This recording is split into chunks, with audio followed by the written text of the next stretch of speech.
Hey everybody, welcome back to another episode of Samp&Chance Boxing. Guys, it's a little different this week. We're not giving it to you on Thursday, we're giving it to you today. So let's get right into it. First off, Mr. Chance Michaels, how are you, buddy? Doing good yourself? Can't complain, man. It's beautiful. It's Tuesday, it's rainy, it's warm, it's weird. It's almost like we're already starting spring. Yeah, it's supposed to be sunny out tomorrow up to 15 degrees, so looking forward to that. Awesome, awesome. All right, brother man, we had an amazing weekend of boxing. Would you agree or disagree? I totally agree. Good I fight mean, last night too. Nakatani fought. We've had a lot of good fights. yeah, Nakatani's that guy, man. I mean, Nakatani and Inoue is the fight to make. Yeah, hopefully. It has to be this year, man. Yeah, probably in Saudi, Maybe. Yeah, maybe.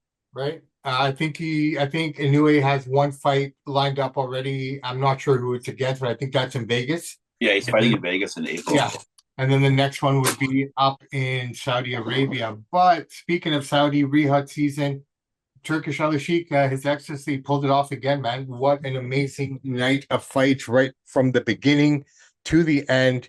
Every fight delivered. Yeah. Every fight except two went the distance. So, um, your thoughts on it overall? It was a great card. Just seven title fights. Um, it was an amazing card. Even Josh Padley flying Tuesdays working his electrician job. He gets the call, fly in. He ends up fighting on Saturday. He got outclassed, outworked. There's different levels to it, but he fought hard. And same with Piccoli. He flew from the Congo, got to the fight 3 in the morning that day of. And, so hats off to Piccoli and Padley for taking that. Of course, you're not going to say no, they want the money. But, and good for Shakur Stevenson and for Parker to agree to fight these guys because Yeah, there's no training camp for them. They had no much film study. So yeah. all of them, Well, I great, mean, great job. no, it was great overall. The one thing I noticed that I really appreciated overall, like first off, the card was long. This thing started at like 9:30 in the morning here on the West Coast, and it ended at about 3 in the afternoon. Mm-hmm. Six Uh, hours is too long. They gotta condense it. well, I mean, that being said, though, every fight went the distance, so there was no room for any kind of, stuff that they've done in the past with the concerts and stuff like that. No, Because I that's know, but even with some other boxing shows, like you'll get a 6 round fight, you'll get a 7 round fight. Just so the card flows, every fight it's too long. 6 hours is too long. No matter how great the fights are, you're not going to hold the average guy for 6 hours. well, It's too long. it's hard when every fight's going 12 rounds, right? No, I know. So what I'm saying is, on most So, boxing cards, they have the first two fights can be 6 rounds, could yeah. be 8 rounds. Just speed it up. You can't do that with the quality of fighters they had in all the title fights, but Yeah. 6 hours is just too long. But that being said, it flowed really well. Yeah, It but nobody flowed has really six well. hours in a day just to sit there and watch the whole card. That's what becomes hard about it. But the nice thing of having it on the zone, if you bought it, you can just always go back forward Yeah. and rewind. It's there forever, which is nice about the zone. No, for sure, for So sure. Okay, let's get into it. Shakir Stevenson and Patty. Shakir says that he hurt both his hands. I think personally, Shakir did what he was supposed to do, but Patty came to fight, man. And if his corner didn't throw in the towel, that guy would have kept going. Shakir says that he hurt both his hands. Um, I feel Shakir's the biggest loser of the weekend, unfortunately, though. I see it totally differently. I thought he looked. I know he's beating up a lesser opponent, but he does everything you want. His footwork, his defense, his speed. He doesn't have a lot of power, but this time, he knocked down Padley 3 times, so that is good. But he looked amazing out there. He's got everything you can want in a boxer. So yeah, he could have hurt his hands, but he'll be fine soon. And it was an amazing performance by Shakur. It'll get overshadowed because people say, "Well, Padley's an electrician. He flew in a couple days later. He did what he's supposed to do, but he did what he was supposed to do, which is good. Sometimes fighters don't do that, but he looked amazing out there. The speed, the combinations, body, head. No, he Padley looked great. just was And out to see. I'm not saying he didn't look great, but just because of the quality of the fighter that he was fighting, and no disrespect to Patty, right? Yeah, you only had a couple of days to prepare, but if you're at that level of Shakir Stevenson and you're looking ahead to the fights that they want him to partake in, he didn't look that great, in my opinion. Like, I mean, he didn't make me feel like, oh yeah, he's gonna give Tank a run for his money, or he's gonna give, you know, well, maybe Davis, but you know what I mean, or Lomo, so to speak, the 3 guys that are in front of him now. That's the point I'm trying to make. It's like I didn't think that he did himself any justice against a lesser opponent, but taking into account the 2 days, Well, he did what he's around and supposed to do. whatnot. It's better than not fighting. He got his No, no, rounds in. true, He got no, his rounds in. He beat him up pretty good. He outclassed him, outmatched him. Padley's yeah, tough, but other than that's about all he has. right, Shakur is just too good. He's too good at footwork, too good at defense. He's in and out. He's too hard to hit. yeah, He's too slick. So next Shakur fight, because he did so good here, he's going to have a big fight. Whoever it may be, should be a title fight. Should be interesting. Should be interesting. All right. Let's move up to the heavyweights, man. We had Joseph Parker, Martin Bakole last minute again. Everything changed after we recorded and posted the episode. So at that point we were kind of looking at Dubois and Parker, but Parker did what he was supposed to do, and Bakole's a scary guy, man. Honestly, until that shot, I thought Bakole had a chance, man. He started to wear him down. I mean, Parker has clinks in the armor, man. Yeah, the problem with Bakole, he's too heavy, he's too out of shape. He's 315 pounds. So I mean, that's not good. Great that he flew in at 3 in the morning and took the fight. He's got a lot. He hits hard. Most people thought he took a dive. He didn't take a dive. He just got hit in the right spot on the top of the head. His legs buckled. He fell back and he was done. But yeah, he hits hard. He's scary. He catches you, you're going down. But Parker, he's beating up all the big men. Zhang, Wilder, now Bakole. So we're going to see Parker and Usyk next. Well, it's either Usyk or Parker, Usyk or Dubois. Let's see what happens. But it's kind of interesting that two guys got sick on the same card like that, eh? Yeah, I know, it's too bad. Maybe it's a complete culture change over there. The food, everything's all different. So sometimes your stomach's not used to the food there. I don't know what the case was, why they both got sick, but that happens a lot when you go to foreign countries like that. Yeah, not uncommon. No, but I mean, it was a good fight. I mean, for how long has it lasted? I mean, Parker did what Parker deserves Usyk, right? Dubois got sick. That's too bad, but we don't want to wait to watch Parker Usyk now. Parker just literally knocked this guy out round 2. So now it's time for him to fight Usyk. And Usyk will box circles around Parker, but he deserves that fight because what he's been doing lately, Parker, is it's amazing. His game. He fights anybody, anytime, anywhere, and he did it. Get back on there. The fight. No, definitely. So let's see what they build up here, man, where they go with this one. And then finally, man, wow. Beterbiev, Bivol, another 12-round spectacular fight. These guys have done 24 rounds now. And after 24 rounds, you could still say that it was anyone's fight, but I do believe Bivol did enough this time around. He edged him out. Even his trainer, Beterbiev's trainer, was saying that, Dimitri just had a little something extra in him this time. Yeah, well, I'm gonna post it on X later, so I waited till we did the show, so I'm gonna read it out here. This is what I wrote up for the fight because obviously this fight was amazing. It was the best fight of the card. There was a lot of good fights, but this is good. We got to see a trilogy. You have to. It's just too good, right? From the opening bell on, Bivol come out sharp. He's using his jab, quick footwork to control the distance, and pepper Beterbiev with combinations. He took the early rounds much like he did in the first fight, but this time he seemed more prepared for Beterbiev's inevitable pressure. Beterbiev, known for his devastating power and 100% knockout rate prior to facing Bivol, turned up the heat from rounds 4 to 7. He stalked Bivol, landing heavy right hands and body shots, and at the end looked like he might overwhelm his opponent like he had so many others. However, in round 8, unlike the first meeting where Bivol faded in the later rounds, this time he conserved more energy and later found a second wind going through to the championships rounds. From round 8 and on, Bivol regained the control, outworking him, tiring out Beterbiev with flurries and precise counters. His lateral movement frustrated Beterbiev, who couldn't set his feet and unleash his power. That's the thing. So Bivol kept moving around from round 8 to 12. Beterbiev couldn't set his feet. When you can't set your feet, guess what? You can't throw your power punches. So rounds 1 to 4, I had Bivol. 4 to 7, I had Beterbiev. Then 8 to 12 on, Bivol turned it up, found the second wind, and won the fight. What a fight. What an adjustment. I thought after round 7, man, Beterbiev's got the pressure. He's going to keep this going. He's going to win. No, Bivol made the adjustments and got that second win and won the last championship round. Same the way Beterbiev did the first fight, Bivol did this fight. And what a fight. And we got to see part 3. It's just too good not to. Yeah. I mean, they were so close and everything was so close that part 3 is legitimate. In other cases, you wouldn't want to see a part 3, i.e. Wilder and Fury. I don't know if we needed to see a part 3 there. But we got that's different because guys were getting knocked out. These guys haven't went down yet, right? Yeah. Still fresh. So, but I mean, I really feel that if Beterbiev hadn't taken his foot off the gas after the 7th, maybe things would have been different here. But he took that round off, giving that. Well, I don't think he took his foot off the gas. I think he tired himself out round 4 to 7.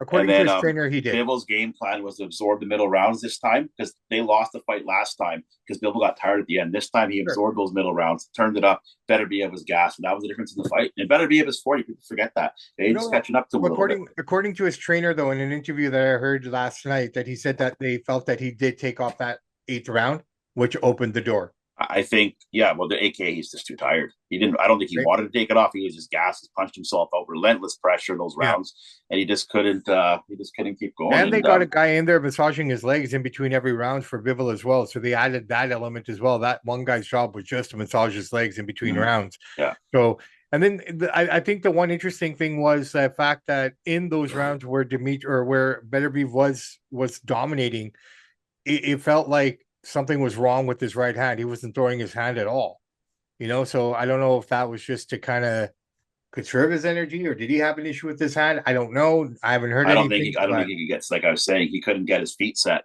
because Bivol kept moving. He kept using quick footwork, quick in and out. No, I'm talking about Bivol. Couldn't, huh? I'm talking about Bivol. Well, Bivol, I don't know. I don't think so. Yeah, he wasn't using that right hand in those middle rounds at all. Like, he couldn't get it off. He was just working off that jab in that. I think that was part of the plan. Weather the middle rounds and then conserve your energy, because that's why he lost the fight last time. It was opposite.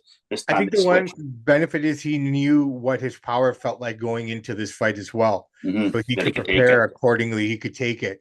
Finally, did get cut open. We did see some color near the end there at the final round.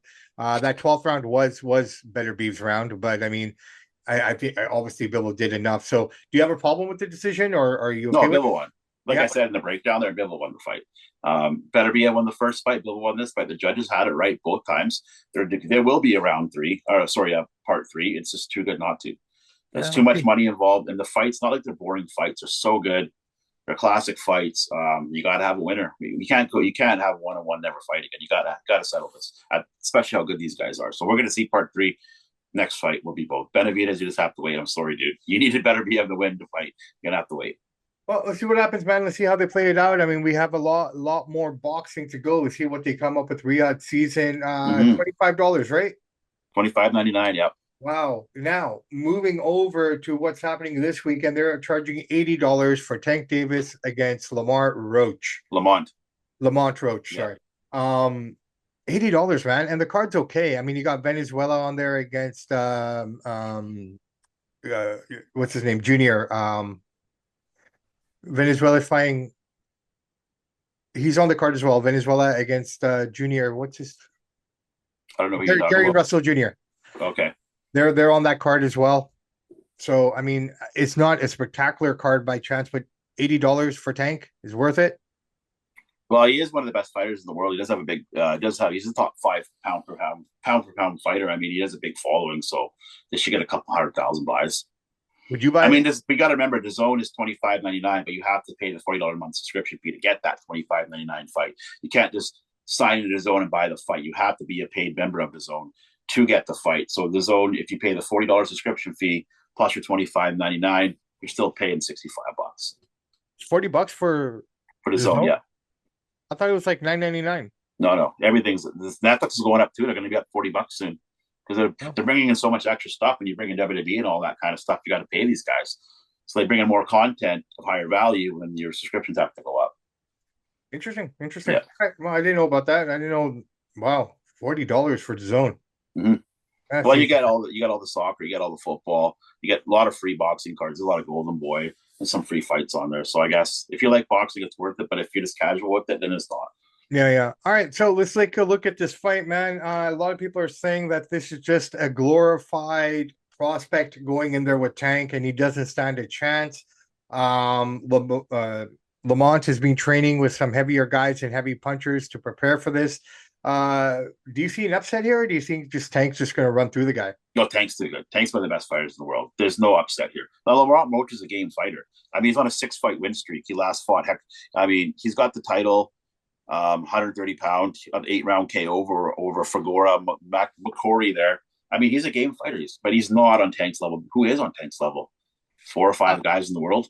True enough, but if you look at most of Tank's fights, I mean, it's all these restrictions, this and that. Like, he makes it really hard for the guys that he's fighting to. Yeah, he does what Floyd Mayweather does, right? He learned from Floyd. But no, Lamont is a game fighter. Guys, he going to win the fight? No. Tank will probably finish him round 7, round 8. But Lamont Roach is not. Is more reputable than Joshua Padley. I mean, if you want to be technical about it, but Davis has never lost. He's never. Who can beat Davis? He hits too hard. He's got everything you want in a boxer. Outside of the ring, yeah, he's a questionable character. But when the bell rings, like he's one of the most exciting fighters in the world. Well, he's saying he has 3 more fights left, right? So after this one, he's got 2 more fights, and then he's going to retire. So who do you see him potentially going up against? I don't believe he's retiring. He's just saying that to get more money and get big fights. I don't think. What is he? 27, 28? Yeah, I don't see him retiring. Be honest with maybe you. Take a break, come back. I don't know, but I mean, it's all adamant. It's all talk. How many boxers say they retire? You never do. It's too much money at stake, right? Maybe if he was 38, but at 28 to retire in the prime of your career, I don't see that happening. Yeah, never know, man. Never know what goes through the minds of these guys, right? Yeah, but yeah, I know Tank's got the speed, power. He's got the ring IQ. You know, he's number 1 lightweight in the world, and they got him number 8 at pound per pound fighter. I'd have him in top 5 personally, but he doesn't fight enough. He stopped 28 of 30 of his last opponents. Once you make a mistake, he unleashes those flurries of shots and just pounds you down, dude. And he's amazing. And he always says the famous line, "I'm going to chop, chop, and bob and weave," and that's what he does. And I hope Lamont puts up a good fight, but he's a good technical fighter, Lamont. We'll see what he can do, but Tank just hits too hard. He's just too skilled. So I got Tank Davis round 7, round 8, ref via TKO. I got Tank finishing this in 5 or 6. Yeah, should be good. I hope it's a good fight. I hope Lamont comes to fight. Well, let's hope he's going to try, right? It's not as bad as opponent as some people are saying it is. Now, is he the caliber of Tank? No, but it could be worse. It's just a showcase fight for Tank, and then his next fight he'll have a big maybe against Shakur. I don't know, Lomo. Who knows, Tiafimo? I don't know who. Somebody like that. It should be good. It should be good. All right, brother man. Anything in the world of boxing history or Canadian history? Yeah, well, Canadian history just saying that they had the fights. There's no Canadian history really this week. Just some obscure stuff that nobody's heard of. But Fraser Hall had 500 people in there. Good fights. MMA card. So they're coming back there in May. So 500 people is pretty good. Last fight before that in October, they got about 800. So this card didn't draw as much. Could be because it's February, people coming off of Christmas. But that was some good fights. Cool. This week in boxing history, the one and only Michael Spinks made a quick defense of the light heavyweight championship with a 3rd round TKO of David Sears at the Sands Casino and Hotel in Atlantic City, 1985.